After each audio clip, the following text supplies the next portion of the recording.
Well, I was fortunate to realize when I was in I went to the American Film Institute, as you know, met Darren Aronofsky day one. Yeah. But when I graduated from AFI, I knew that nobody was going to be chasing me to do a movie. You know, it wasn't going to happen. Like, and if it was going to be it was going to be a struggle. And I knew that you know, being in Los Angeles, I basically dove headfirst into music videos, and it's funny because when I took that year off between undergraduate school and graduate school, I met these guys at this company I was working at, and they ended up having a contract with Pioneer. Pioneer being the company who did you know, audio equipment and some television equipment, electronics. But they had these laser discs, and we used to make karaoke's. So I would take an Aries, and these two guys who were directing them, they would literally, we would go to a modeling agent and get, you know, whatever, 4 models. We drive them out to a remote location so they couldn't leave. Everybody was in the same van, and we just shot the shit out of the, you know, we would do like 4 songs in a weekend, which is crazy. But I built a reel out of that, and I just cut my reel. I used to rent 3/4-inch decks and just work on cutting my reel because I knew that I didn't want to pursue feature films getting out of school because I didn't think it was going to be a livelihood there.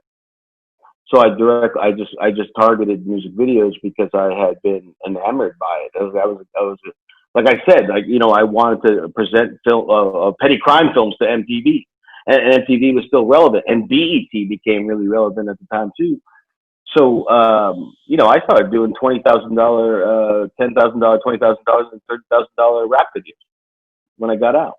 And then that slowly but surely transitioned to working with different directors. And, you know, I never really got, like, when I got out of AFI, I was looking at, like, Matthew Ralston, you know, I was looking at Josh Taft, I was looking at Kevin Kerslake and Spike Jones and these guys. I never worked with any of those guys. You know what I mean? Right. I worked with like Darren Grant and Chris Robinson, Paul Hunter, because that was my generation of people, right? So and Little X, and you know, you name. There's a bunch of guys who were doing, and it was an explosion at that time. And all of a sudden we were going from $25,000 videos. All of a sudden we were doing $500,000 videos, $1 million budget videos.